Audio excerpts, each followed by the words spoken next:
रोखठोक, बेधडक आणि नेमक्या घडामोडींचा अचूक वेध घेणारं एकमेव विजनरी बातमीपत्र विन टीव्ही मराठी.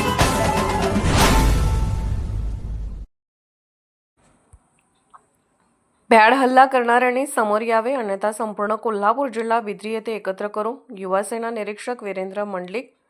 कागल तालुका येथील बेलवडे बुद्रुक येथे शिवसैनिक संतोष शिंदे यांच्या घरावर बोरवडे येथील विजय उमेदवारांच्या समर्थकांकडून कथित भ्याड हल्ला करण्यात आल्याची घटना समोर आली आहे.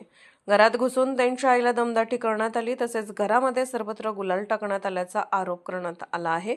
या घटनेच्या निषेधार्थ युवासेना निरीक्षक वीरेंद्र मंडलिक यांच्या नेतृत्वाखाली मुरगुड ते बिद्री दरम्यान निषेध मोटरसायकल रॅली काढण्यात आली. बिद्री येथील चौकात जाहीर निषेध सभा घेण्यात आली. सभेत राज कांबळे, संतोष शिंदे, शीतल फराकटे आणि युवासेना निरीक्षक वीरेंद्र मंडलिक यांनी मनोगते व्यक्त केली. यावेळी बोलताना वीरेंद्र मंडलिक म्हणाले की अशा प्रकारचा भ्याड हल्ला अत्यंत संतापजनक असून संबंधित आरोपींनी तातडीने समोर येऊन संतोष शिंदे यांची माफी मागावी, अन्यथा संपूर्ण कोल्हापूर जिल्ह्यातील कार्यकर्त्यांना बिद्री येथे एकत्र करून पुढील भूमिका जाहीर करण्यात येईल असा इशारा त्यांनी दिला. तसेच संपूर्ण शिवसेना व मंडलिक गट संतोष शिंदे यांच्या पाठीशी ठामपणे उभा असून त्यांना आवश्यक ते सहकार्य केले जाईल असेही त्यांनी स्पष्ट केले. विन टीव्ही मराठीसाठी मुरगुडहून सर्जेराव फाट. एकच सांगतो की इथनं पुढं एकदाच हे कृत्य घडलंय, पण इथनं पुढं जर तुम्ही आमच्या कुठल्याही कार्यकर्त्यावर बोट ठेवायचा जर प्रयत्न केला, तुमचा हात काढून घ्यायची धमक या वीरेंद्र मंडलिक मध्ये आहे. आणि आजची तारीख, आज शनिवार आहे दादा, शुक्रवार, पुढच्या गुरुवारपर्यंत मी त्या 10 पोरांना वेळ देतो. पुढच्या गुरुवारपर्यंत संतोष दादांची आणि त्यांच्या आईंची जाऊन माफी त्या 10 पोरांनी मागायची. नाहीतर आज मी फक्त मुरगुड परिसरातली लोक बोलले आहेत. मी जर गुरुवारी घडलं नाही तर येत्या शुक्रवारी अखंड कागल तालुका नव्हे तर कोल्हापूर जिल्हा संतोष दादा तुमच्या मागे उभं केल्याशिवाय राहिला नाही. आणि पोलीस प्रशासनानं सुद्धा माझी विनंती राहील,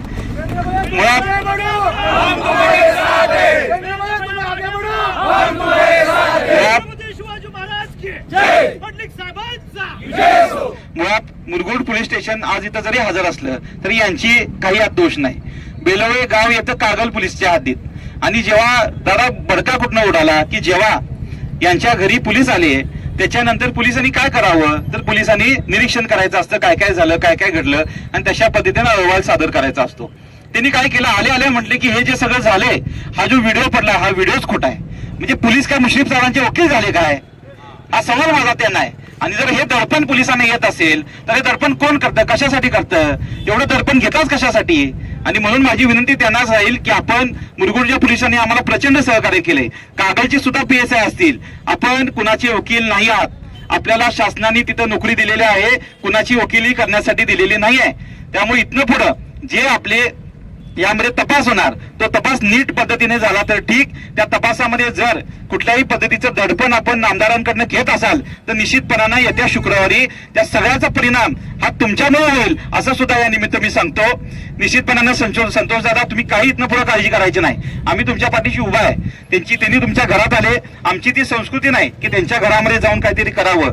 पण जर इथनं पुढं तुम्हाला कुठल्याही पद्धतीनं त्यांनी फोनवर धमकी दिली, कुठल्याही पद्धतीचा त्रास दिला तर 100% त्यांना मला सांगा, आम्ही त्यांचं काय करतो शिवसेना स्टाईलनं आम्ही त्यांचा समाचार घेतल्याशिवाय राहणार नाही असं मी सर्वांना इथं या निमित्त सांगतो. आपण सर्वजण संतोष दादांच्या पाठीशी आमच्या म्हणण्या पद्धतीनं आला, यांना पाठिंबा दिला, त्यासाठी तुमचे पण सर्वांचे लोकांचे आभार मी मानणार आहे. इथनं पुढे आपला गट सुद्धा जो असेल, इथनं पुढे कुणीही त्रास दिला तर आपण अशाच पद्धतीनं भूमिका वेगवेगळी घ्यायची आहे अशी आपल्याला सर्वांना विनंती करतो. आणि संतोष दादा, कधी घाबरू नका. हा वीरेंद्र मंडलिक साहेबांच्या विचारांचे आम्ही सर्व पाईक आहे.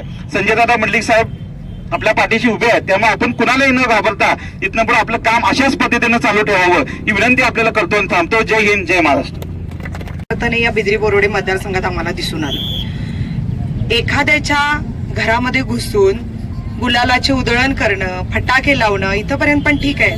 तुमच्या मानसिकतेची क्रूरता किती आहे ते आम्हाला दिसून आलं. पण त्या घरामधल्या बाईला मारहाण करणं ठीक आहे, इथंपर्यंत सुद्धा आम्ही मान्य करतो. त्यांच्या वडिलांच्या फोटोवर गुलाल टाकणं हे सुद्धा आम्ही मान्य करतो.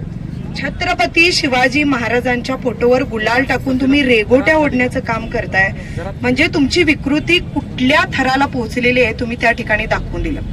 या वाईट विकृतीचा, या समाजातील या वाईट विकृतीचा मी या ठिकाणी जाहीर निषेध व्यक्त करते. ही निवडणूक लढत असताना अनेक ठिकाणी आम्हाला प्रेशर टाकण्याचा, दबाव टाकण्याचा सगळे प्रयत्न झाले, पण त्यातून सुद्धा छत्रपती शिवाजी महाराजांच्या स्वराज्यात राहणारी आम्ही माणसं आहोत.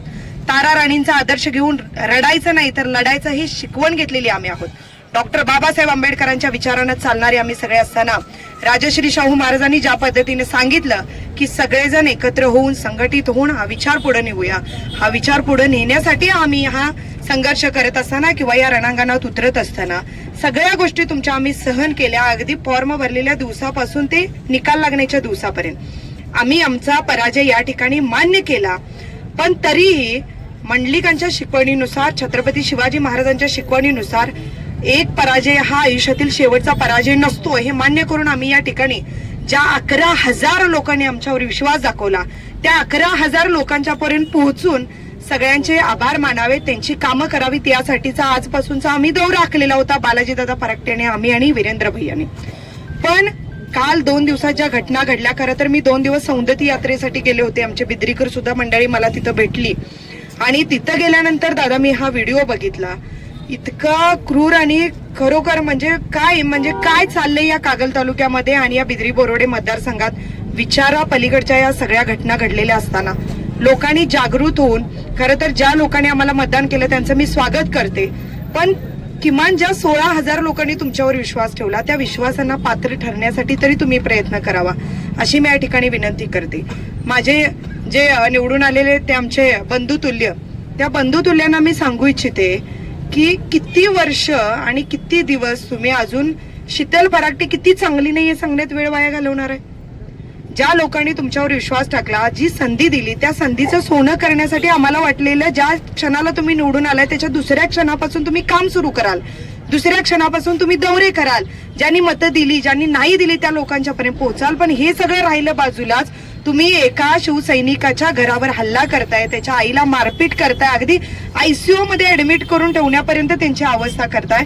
छत्रपती शिवाजी महाराजांच्या फोटोची, छत्रपती शिवाजी महाराजांच्या विटंबना तुम्ही या ठिकाणी करताय. म्हणजे ह्या गोष्टीला काय म्हणावं. तेव्हा मी या ठिकाणाहून वीरेंद्र भैया मी त्यांना सांगू इच्छिते की आम्ही किती चांगले नाहीये सांगण्यात 5 वर्ष कृपया घालवू नका. ज्यांनी तुमच्यावर विश्वास ठेवला त्या संधीचं सोनं करा, चांगलं काम करा.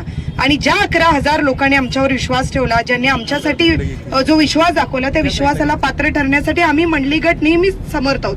दादानी मगाशी सांगितलं तसं पराजय होणं म्हणजे काय आपण काही शून्यात नाही आहोत.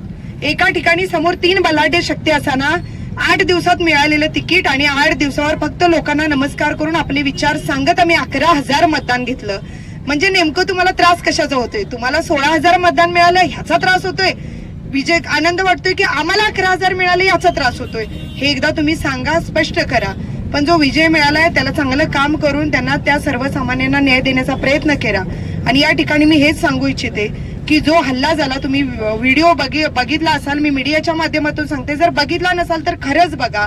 म्हणजे नेमकं या घरामध्ये जाऊन गुलाल उधळून, त्यांच्या वरच्या मजल्यावर गुलाल उधळून, ते ज्या ठिकाणी झोपतात त्या ठिकाणी त्यांच्या आईवर हल्ला करून फोटोवर गुलाल टाकून छत्रपती शिवाजी महाराजांची विटंबना ज्यांनी केली त्या वाईट विकृतीचा या बिद्रीमध्ये मी जाहीर निषेध व्यक्त करते आणि थांबते. धन्यवाद. विन टीव्ही मराठी न्यूज चॅनलला लाईक करा, शेअर करा आणि सबस्क्राईब करा.